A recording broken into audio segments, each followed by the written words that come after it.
Back to സാലം learning. അപ്പോൾ മക്കളെ നമ്മുടെ എക്സാം ഒക്കെ ഇതാ സ്റ്റാർട്ട് ചെയ്തിട്ടുണ്ട്. അടിപൊളിയായിട്ട് നിങ്ങൾ എക്സാം ഇങ്ങനെ പാർട്ടിസിപ്പേറ്റ് ചെയ്യാണ് അല്ലേ.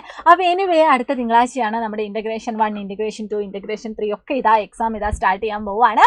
അപ്പം എല്ലാവരും എന്ത് ചെയ്യുക, കുറേ മാക്സിമം ക്വസ്റ്റ്യൻസ് ചെയ്ത് നോക്കുക. നമ്മുടെ പാഠഭാഗത്തു നിന്ന് വരുന്ന ക്വസ്റ്റ്യൻസ് ഒക്കെ തന്നെയായിരിക്കും നമുക്ക് എന്ത് ചെയ്യാൻ പറ്റുന്നത്, എക്സ്പെക്ട് ചെയ്യാൻ വേണ്ടി പറ്റുന്നത് കേട്ടോ. അപ്പോൾ എന്താണെങ്കിലും നമുക്ക് ഫസ്റ്റത്തെ ഒരു ചോദ്യത്തിലേക്ക് നമുക്ക് കടക്കാം. ഫസ്റ്റ് ക്വസ്റ്റ്യൻ ഇതാണ് മക്കളെ, ജീവികളും അവയുടെ കൂടുകളും വരച്ചു യോജിപ്പിക്കൂ. അപ്പം നിങ്ങൾക്ക് ഇവിടെ ഇതാ കുറേ ജീവികളുടെ ചിത്രവും അവയുടെ കൂടുകളുടെ ചിത്രവും കാണാനായിട്ട് സാധിക്കുന്നുണ്ട്. ഇനി ഇവരെ തമ്മിൽ നമുക്ക് എന്ത് ചെയ്താൽ മതി, മാച്ച് ചെയ്താൽ മതി അല്ലേ, വരച്ച് യോജിപ്പിച്ചാൽ മതി.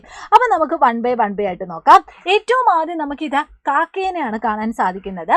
കാക്ക വസിക്കുന്ന അല്ലെങ്കിൽ കാക്ക താമസിക്കുന്ന കൂടിന്റെ പ്രത്യേകത എന്താണ്? ചുള്ളിക്കമ്പുകൾ കൊണ്ടാണ് കാക്കയുടെ കൂട് നിർമ്മിച്ചിരിക്കുന്നത്. അപ്പൊ ചുള്ളിക്കമ്പുകൾ കൊണ്ടുള്ള ഈ ഒരു കൂട്ടിലേക്ക് നമുക്ക് കാക്കേനെ എന്ത് ചെയ്യാം, ചേർത്ത് വരയ്ക്കാം. ഇനി അടുത്തതായിട്ട് നമുക്ക് കാണാൻ സാധിക്കുന്നത് തത്തയാണ്. ഈ തത്ത വസിക്കുന്ന കൂടിന്റെ പ്രത്യേകത എന്താണ്?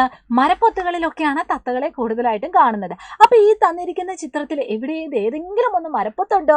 യെസ്, ഇവിടെ ഇതാ നമുക്കൊരു മരപ്പൊത്ത് കാണാനായിട്ട് സാധിക്കുന്നുണ്ട്.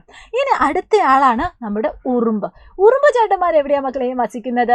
ഇലകൾ കൊണ്ടുണ്ടാക്കിയ കൂടുകളിലാണ് ഉറുമ്പ് വസിക്കുന്നത്. അപ്പൊ അതിന് സ്യൂട്ടബിൾ ആയിട്ടുള്ള ഒരു ചിത്രം ഇവിടെ ഉണ്ടോ എന്ന് നോക്കുക. എന്നിട്ട് എന്ത് ചെയ്താൽ മതി, ജസ്റ്റ് ഒന്ന് വരച്ച് ചേർത്താൽ മതി കേട്ടോ.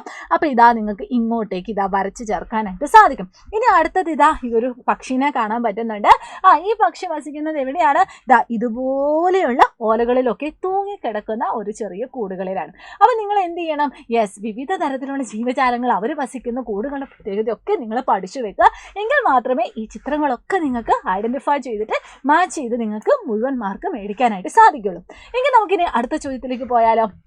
നെക്സ്റ്റ് ക്വസ്റ്റ്യൻ ആണ് മക്കളെ, അടുക്കള ഉപകരണങ്ങൾക്ക് നേരെ മാർക്ക് ചെയ്യാനാണ് പറഞ്ഞിരിക്കുന്നത്. അപ്പോൾ കുറേ സാധനങ്ങൾ നിങ്ങൾക്ക് ഇവിടെ കാണാൻ സാധിക്കുന്നുണ്ട്. ഇതിൽ അടുക്കളയിൽ നമ്മൾ ഉപയോഗിക്കുന്ന ഉപകരണങ്ങൾ ഏതൊക്കെയാണെന്ന് നമുക്ക് എന്ത് ചെയ്യാം, ജസ്റ്റ് ഒന്ന് വട്ട വിട്ട് കൊടുക്കാം അല്ലേ.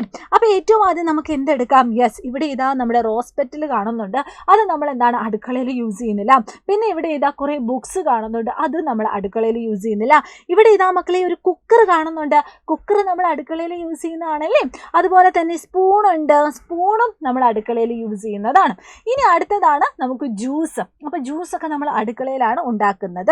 ഇനി അടുത്തത് സോപ്പാണ് അല്ലേ. ഈ സോപ്പ് നമ്മൾ അങ്ങനെ അടുക്കളയിൽ നമ്മൾ അങ്ങനെ യൂസ് ചെയ്യാറില്ല. നമ്മൾ ബാത്റൂമിലൊക്കെയാണ് നമ്മൾ യൂസ് ചെയ്യുന്നത്. കുളിക്കാനും മറ്റു ആവശ്യങ്ങൾക്ക് വേണ്ടിയൊക്കെ നമ്മൾ എന്താണ് സോപ്പ് യൂസ് ചെയ്യുന്നുണ്ട്. അപ്പൊ എന്താണെങ്കിലും നമുക്ക് സോപ്പ് അടുക്കളയിൽ കാണുന്ന ഉപകരണത്തിന്റെ ആ ഒരു കാറ്റഗറിയിൽ നമ്മൾ ഉൾപ്പെടുത്തുന്നില്ല. ഇനി അടുത്തതാണ് മക്കളെ നമ്മുടെ ചിരവ. ചിരവേന്റെ കേസ് പറഞ്ഞാൽ നമുക്ക് പെട്ടെന്ന് തന്നെ പറയാൻ പറ്റും. ചിരവ നമ്മൾ എവിടെ യൂസ് ചെയ്യുന്നതാണ്? അടുക്കളയിൽ യൂസ് ചെയ്യുന്നതാണ്. ഇനി അടുത്തതാണ് നമ്മുടെ ടി വി ഒന്നും നമ്മൾ അടുക്കളയിൽ അങ്ങനെ യൂസ് ചെയ്യത്തില്ല അല്ലേ. അപ്പൊ എന്താണെങ്കിലും നമ്മുടെ വീട്ടിലെ അടുക്കളയിൽ എന്തൊക്കെ കാര്യങ്ങളാണ് യൂസ് ചെയ്യുന്നത് അതൊക്കെ നിങ്ങൾ എന്ത് ചെയ്യുക, ഒന്ന് നോട്ട് ചെയ്യുക. എങ്കിൽ മാത്രമാണ് നമുക്ക് ഇതുപോലെയൊക്കെയുള്ള ചോദ്യങ്ങൾ വരുന്ന സമയത്ത് നമുക്ക് അടിപൊളിയായിട്ട് എഴുതാൻ വേണ്ടി സാധിക്കത്തുള്ളൂ. അപ്പൊ എന്താണെങ്കിലും ഇവിടെ ഇന്ന് നമ്മൾ ചെയ്തിട്ടുള്ള ഈ 2 ആക്ടിവിറ്റീസ് നിങ്ങൾ നിർബന്ധമായി പഠിച്ചിരിക്കുക.